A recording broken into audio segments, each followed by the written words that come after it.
Ang banal na santatlo ay isang dakilang misteryo na mauunawaan lamang natin ng bahagya at paunti-unti kung papasok tayo sa mismong misteryong ito.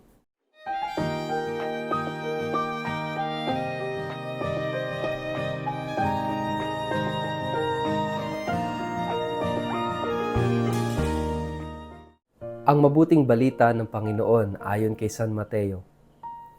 Pumunta ang 11 alagad sa Galilea sa bundok na sinabi sa kanila ni Jesus. Nang makita nila si Jesus, siya'y sinamba nila. Subalit may ilan sa kanilang nag-alinlangan. Lumapit si Jesus at sinabi sa kanila, "Ibinigay na sa akin ang lahat ng kapangyarihan sa langit at sa lupa. Kaya't humayo kayo, gawin ninyong alagad ko ang mga tao sa lahat ng mga bansa. Bautismuhan ninyo sila sa pangalan ng Ama at ng Anak at ng Espiritu Santo. Turuan ninyo silang sumunod sa lahat ng iniutos ko sa inyo. Tandaan ninyo, ako'y laging kasama ninyo hanggang sa katapusan ng panahon." Ang mabuting balita ng Panginoon. Light your way, word of the day. Hear what God has to say. Mapagpalang araw po sa inyong lahat. Kumusta po kayo? Ang atin pong word of the day ay mystery. Bago po tayo magpalalim sa atin pong reflection, ngayong araw na ito, kayo po ay muli kong inaanyayahan na huwag kakalimutan mag-like, follow at subscribe sa atin pong Facebook page at YouTube channel na Word of the Day. Ganun din po, paki-share ang video ito sa inyong kapamilya, kamag-anak, kaibigan, mga kakilala sa social media para po sama-sama tayo sa pagiging media evangelizers at online missionaries na nagpapalaganap ng salita ng Diyos sa mundo ng social media. Kung kayo po'y nakikinig ng Word of the Day sa pamamagitan ng Radyo Maria, mapagpalang pakikinig po sa inyong lahat. Mga kapatid, ngayong araw na ito ay ating pinagdiriwang ang Linggo ng Banal na Santatlo o Holy Trinity Sunday. Ito na naman, madalas tayong kinikriticize at sasabihin ng ibang sekta, nasa Bible ba yung salitang Trinity? Of course, wala yung mismong salitang Trinity. But the reality, the truth about the Trinity is there. At ito yung narinig natin sa ating gospel. Sabi ng Panginoon, binyagan ninyo sila sa ngalan ng Ama at ng Anak at ng Espiritu Santo. Ito yung tatlong persona, pero ilan ang Diyos? Iisa ang Diyos. Ang tawag natin dito, ang tawag natin bilang mga Katoliko ay Santissima Trinidad o Holy Trinity. Holy dahil ang Diyos ay banal. Trinity dahil sila'y tatlong persona sa iisang Diyos. Pero paano natin maunawaan ang Santissima Trinidad given our little mind, our short understanding, no? Paano natin uunawain ang misteryo ng Diyos? Makitid ang ating pangunawa. Napakaliit ang ating utak para maunawaan ang misteryo ng Diyos na lumikha ng sanlibutan. Ang lumikha ng sandaigdigan. Tayo nga, hindi pa nakakaikot sa buong mundo, pero ang Diyos ang lumikha ng mundo. Hindi lang ng mundo, ng sangnilikha. Kaya nga, kapag ba sinabing ang Diyos ay isang misteryo, hanggang doon na lang po ba? Hindi na po ba tayo magsusumikap o magtatangka na maunawaan kahit papaano, kahit kaunti, ang misteryo ng Diyos? Of course not.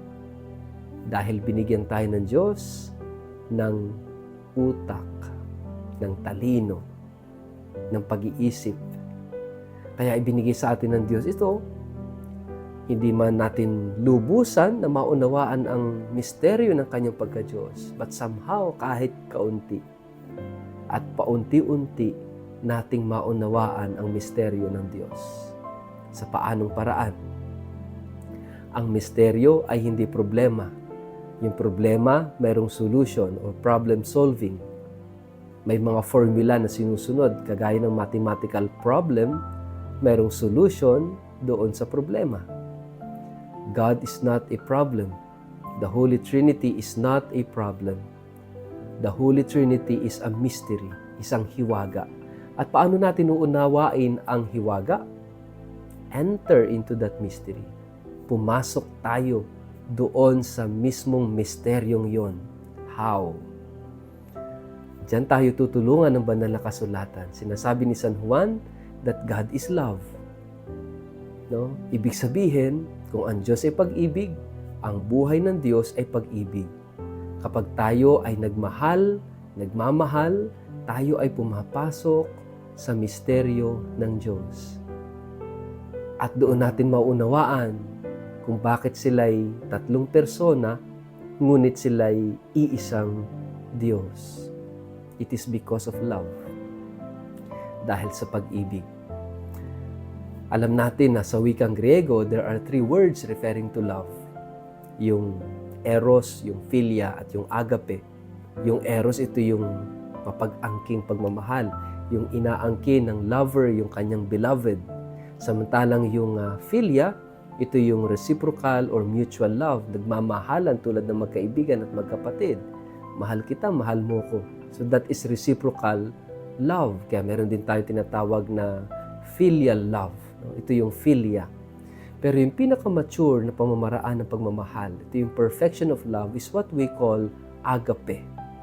Ito yung exact opposite ng eros. Kung yung eros yung aangkinin, itong agape ibibigay ang sarili, ibibigay ang lahat para sa kanyang minamahal. At doon natin maunawa ng misteryo ng Diyos. Yung total self-giving of the self. Kaya nga, ibibigay ng Ama, because He is perfect love, ibibigay niya ang lahat sa kanyang anak na minamahal. Kasama yung buong pagkaama ng Ama. Walang ititira sa sarili, lahat.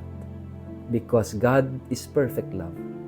Ang gagawin ng anak, tatanggapin lahat ng bigay ng Ama, and in return, reciprocal, mutual, philia, mamahalin din ng anak ang Ama in its fullness. Agape, total self-giving. At wala ring ititira ang anak para sa kanyang sarili. Ibibigay niyang lahat sa Ama. Kaya nga, dahil sa pagbibigayang ito, ang Ama at ang anak ay nagiging isa. Sabi ng Panginoong Jesus, ako at ang may iisa. Ang nakakita sa akin, nakakita na sa Ama. Nasa ng Espiritu Santo, the Holy Spirit is the love itself na ibinibigay ng Ama sa anak at ng anak sa Ama kasama ng kanilang mga sarili.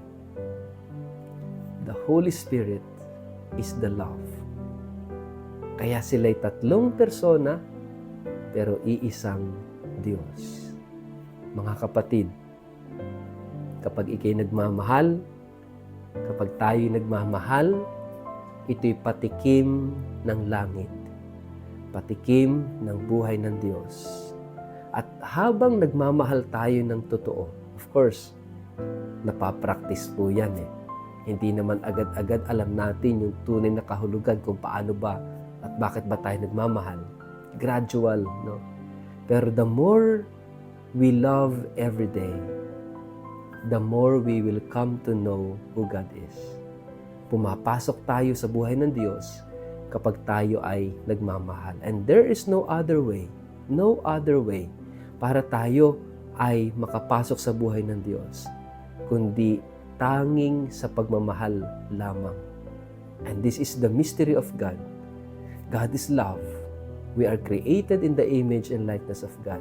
Kaya kapag tayo nagmamahalan sa isa't isa, mas mauunawaan natin ang misteryo ng Santatlo, ang misteryo ng Diyos.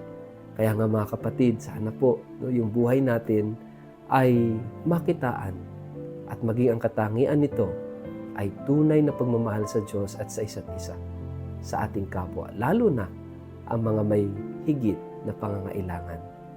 Sa ngalan ng Ama at ng Anak at ng Espiritu Santo. Amen. Ama naming Diyos, turuan mo kaming magmahal bilang paraan ng pagpasok namin sa iyong misteryo. Ang misteryo ng pagmamahal, ang misteryo ng banal na Santatlo. Amen. Pagpalain po kayo at ingatan ng makapangyarihang Diyos, Ama at Anak at Espiritu Santo. Amen.